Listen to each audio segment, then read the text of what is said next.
तर आज सकाळी ना सगळ्यात अगोदर देवघर स्वच्छ करायला घेतलं, कारण 12 दिवसांनी देवघर स्वच्छ करणार होती. आणि रोज जर आपण घरामध्ये देवपूजा केली ना तर लक्ष्मीचा सुद्धा वास असतो आणि आपलं सुद्धा मन प्रसन्न होतं आणि घरामध्ये देवपूजा केल्याने घर सुद्धा घवघवीत वाटतं.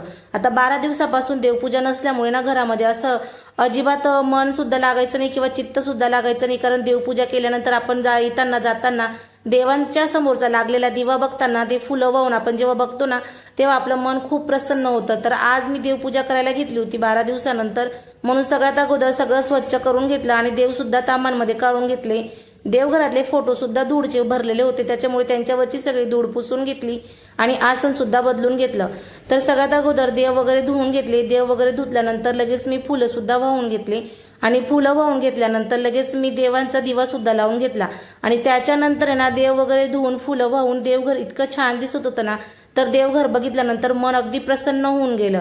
आणि त्याच्यानंतर लगेच मग मी आरती सुद्धा म्हणून घेतली. आरती म्हटल्यानंतर म्हटलं चला आज पारायण सुद्धा करून घेऊ आणि आजपासून मी गीतेचे पारायण सुद्धा सुरुवात करणार आहे. गीतेच्या पहिल्या अध्यायाचं मी आज पारायण करून घेतलं आणि रोजच आता मी गीतेचं पारायण सुद्धा करणार आहे.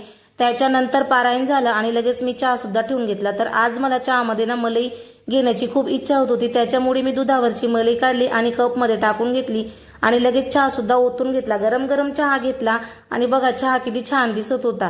त्याच्यानंतर लगेच मी माझ्या फेवरेट जागेवर आली, कारण या खिडकीमधून चहा पिण्याचा आनंदच वेगळा वाटतो, कारण इकडनं येणारे जाणारे त्याच्यानंतर गोमाता वगैरे सगळे दिसतात. आणि मग थोडा वेळ निवांत बसल्यानंतर चहा घेतला आणि म्हटलं चला आता लगेच ना आपण स्वामी समर्थ महाराजांचा जप सुद्धा करून घेऊ. मग जप लिहून घेतला, मंत्र जप करून घेतला आणि त्याच्यानंतर मग मी मनूला घ्यायला गेले. मनूला स्कूलमधून घेतलं आणि मग तिला म्हटलं स्कूलमध्ये काय शिकवलं ग, तर मनूच्या गप्पा चालू झाल्या आणि ती माझ्या पुढे चालत होती आणि मी तिच्या मागून. तर बघा आपण जेव्हा स्कूलमध्ये जायचो ना तेव्हा आपल्या बॅगा आपण घेऊन जायचो आणि आता मुलांच्या बॅगा पण आपल्यालाच घेऊन जाव्या लागतात. त्याच्यानंतर घरी आली आणि काल आमच्या यांनी ना भाजीपाला आणला होता, मी तसाच ठेवून दिला होता पिशव्यांमध्ये. म्हटलं चला आज हा भाजीपाला सुद्धा लावून घेऊ. त्याच्यानंतर मग फ्रीजमध्ये सगळा भाजीपाला काढून घेतला फ्रीजमधून आणि त्याच्यानंतर पूर्ण भांड्यामध्ये भाजीपाला भरून घेतला.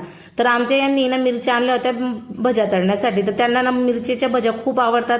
म्हटलं आज संध्याकाळी मिरची आणि खिचडीचा बेत बनवायचा. त्याच्यानंतर ना ही 10 रुपयाची कोथिंबीर त्या दिवशी सुद्धा तेवढीच भेटली होती आणि आज पण 10 रुपयाला एवढीशीच भेटली.